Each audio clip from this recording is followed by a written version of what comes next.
इसने वाले 2.2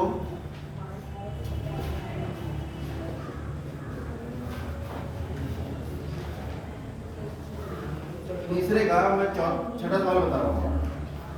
ये कह रहा है कि अगर आपके सामने एक बहुपद दिया है और ये सेमीकोलन लगा के उसने कहा है x बराबर -m/n। ऐसे सारे सवालों में आप देख रहे हैं एक बहुपद दिया है, फिर ये निशान लगाया सेमीकोलन का और उसके आगे x का मान यानी चर का मान दे रखा है। सवाल क्या कह रहा है, सत्यापित कीजिए कि दिखाए गए मान निम्नलिखित स्थितियों में संगत बहुपद के शून्यक हैं या नहीं। तो यह नया शब्द आया, बहुपद का शून्य।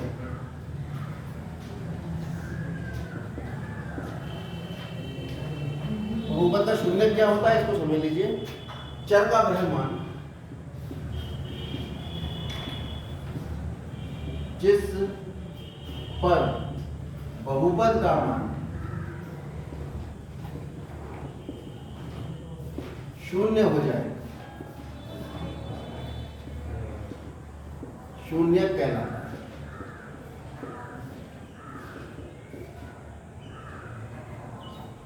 या जिसके लिए शब्द का भी प्रयोग कर सकते हैं। जिसके लिए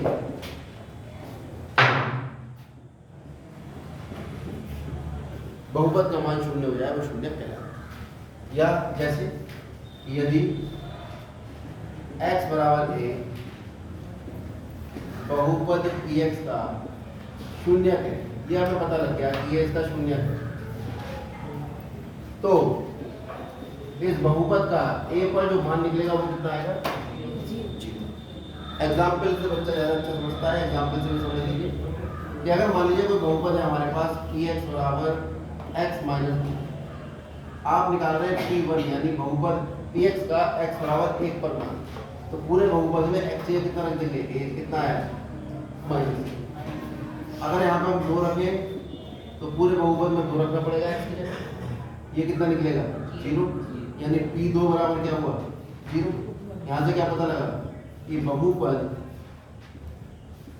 कौन px बराबर x माइनस 2 का x बराबर 2 के लिए मान जो है वो कितना है? शून्य है। अतः x बराबर 2 बहुपद px का कौन है? शून्य। ये वाली बात समझ में आ गई? ये आप नोट में लिखिए, ये इस सवाल के लिए जानकारी है। इस जानकारी के आधार पर ये वाला सवाल हमारा तीसरा हल होगा। तीसरे सवाल में उसने हर सवाल के आगे कॉमा लगा के x का चर का मान दे रखा है।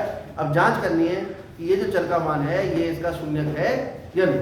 वो जांच करना बहुत आसान है। हम पूरे बहुपद में x की जगह ये वाला मान रख देंगे, यानी x के बराबर कितना रख देंगे? -m/l रख देंगे। चलो, क्योंकि px जो है हमारा तीसरे का छठा पार्ट, px का मान है lx + m। हम निकालेंगे x की जगह मान रखेंगे m/l, यानी l गुणा जहाँ x लिखा है वहाँ m/l + m, l से l कट गया, -m + m कितना आ गया? -0, यानी p - m/l, यानी x बराबर -m/l पर बहुपद का मान कितना आया? 0। अतः x बराबर -m/l बहुपद px का कौन होगा? शून्य होगा। ये इसने जांच कीजिए जो बहुपद के आगे लिखी हुई संख्या है वो x का मान है, वो इसका शून्य है या नहीं। जैसे और लेते हैं थोड़ा सा एक आध क्वेश्चन। जैसे आपका ये पहले का 8वां है, बहुपद दिया है px बराबर 2x + 1 और ये सेमीकोलन लगा कर उसने लिख दिया x बराबर 1/। सवाल आप किताब से उतारेंगे, सभी के पास है किताब, ठीक। अब हमें जांच करनी है कि ये इसका शून्य है या नहीं। तो हम निकालेंगे मान p 1/2, यानी इस x की जगह कितना लिख दिया हमने? 1/2। तो रखो 2 गुणा 1/2 + 1, माइनस तो नहीं है कहीं? नहीं। तो 2 से 2 कट के 2 कम 2, यानी 1 कम 1 + 1 कितना आ गया? 2। तो p 1/2 निकाला, जो 2 आया जो 0 के बराबर नहीं है। इसका मतलब x बराबर 1/2 बहुपद px का शून्य है या नहीं? नहीं है। नहीं। अब आप समझिए, ठीक है। तो बस शून्य की जांच ऐसी हो जाती है। अगला सवाल है, निम्नलिखित स्थितियों में प्रत्येक स्थिति में शून्य ज्ञात करो। इससे पहले मैं इसका 7वां सवाल और करा देता हूँ।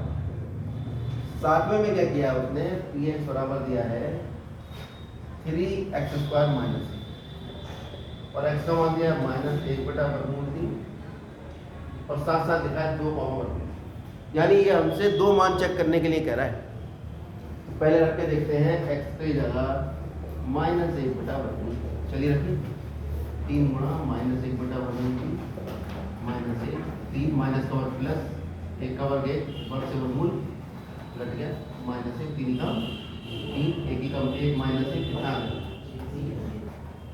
तो इसका मतलब क्या हुआ, x बराबर -1/√3, px का क्या है, शून्य है।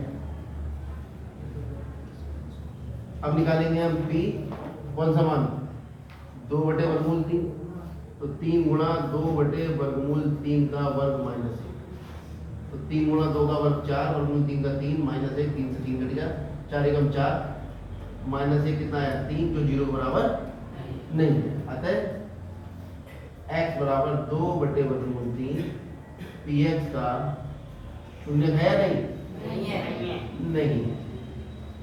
बहुत बढ़िया, समझ गया बात, समझ में आ गया। अगला सवाल है, अब थोड़ा सा इसका उल्टा करवा रहा है। अभी तक बहुपद दिया था, शून्य दिया था, और जांच करवाई थी कि जांचो ये बहुपद का शून्य है या नहीं। अब वो बहुपद दे के कह रहा है कि भाई बहुपद ज्ञात कीजिए। क्या ज्ञात कीजिए, हाँ, बहुपद दे दिया और शून्य ज्ञात किया, यानी हमें बहुपद का क्या निकालना है, क्या होता है शून्य, क्या होता है बहुपद का शून्य, जो बहुपद को ही शून्य बना देता है। जो क्या करता है, बहुपद को ही क्या बना देता है, शून्य, उसे ही हम कहते हैं शून्यक, शून्य बनाने वाला। ठीक है, तो इसी पर अगर हम बात करें तो चौथा सवाल उसने कहा है शून्य ज्ञात कीजिए।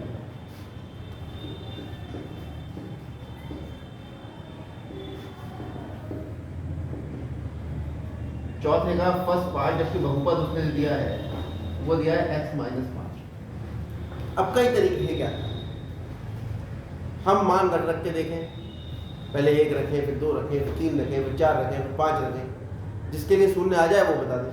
या एक बहुत बढ़िया तरीका ये है कि जब हम बहुपद का शून्य निकालना है तो बहुपद को ही हम किसके बराबर रख दें, शून्य के बराबर रख दें। किसके बराबर, यानी शून्य के बराबर रखेंगे, एक समीकरण बन जाएगी। उस समीकरण को आप हल कर दीजिए, जो भी चर का मान आएगा, वो जो चर का मान आया है वो तब आया है जब हमने बहुपद को किसके बराबर लिया था, शून्य। यानी चर के इस वाले मान के लिए बहुपद हमेशा कैसा होगा, शून्य होगा, यानी ये जो निकाला हमने वो क्या होगा, शून्य। तो बहुपद का शून्य निकालने के लिए बहुपद को शून्य के बराबर रख लेते, उसे हल करते हैं, किसका मान निकालते हैं, चर का, इसका मान निकालते हैं, और वो चर का मान ही बहुपद का शून्य कहलाता। तो बहुपद का शून्य ज्ञात करने के लिए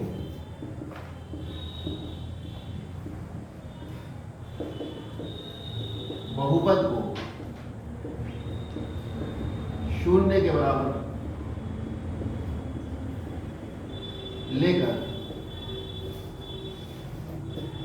समीकरण बनाते हैं। ठीक, उसके बाद क्या करते हैं, समीकरण हल करते हैं। समीकरण हल करने पर प्राप्त चर का मान बहुपद का शून्य होता है। ये आप अपने नोट में लिख लीजिएगा, ताकि जो प्रक्रिया मैं अपना रहा हूं वो आपको पता है ये मैंने क्या किया है। ठीक है, तो अब हमें क्या ज्ञात करना है, शून्य। हम लिखा करेंगे शून्य ज्ञात करने के लिए, शून्य ज्ञात करने के लिए क्या करेंगे भाई, बहुपद को ही किसके बराबर रख लेंगे, बन गए समीकरण। ये समीकरण आप हल करना जानते हो। ये माइनस का 5 इधर जाके कैसा हो जाएगा, और 0 में 5 जोड़ोगे तो 5 ही आएगा। x का मान कितना है, 5, x बराबर 5, बहुपद px का कौन है, शून्य होगा। आप जांच भी कर सकते हो, रखो जरा 5 - 5, जीरो। तो जब आप x का मान 5 रख रहे हो तो ये बहुपद किसके बराबर हो जा रहा है? जीरो के बराबर हो जा रहा है। 4 रख के देख लो। जांच में क्वेश्चन का पार्ट है नहीं। P5 निकालो, कितना आ गया? 5 माइनस 5 कितना है?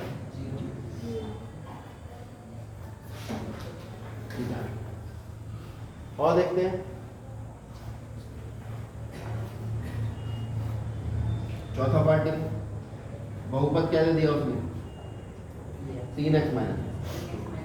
ठीक, तो क्या लिखेंगे? शून्य ज्ञात करने के लिए, शून्य ज्ञात करने के लिए क्या करेंगे? जो बहुपद का मान दे रखा है उसे किसके बराबर ले लेंगे? जीरो। 3x किसके बराबर होगा? 0 प्लस 2 के।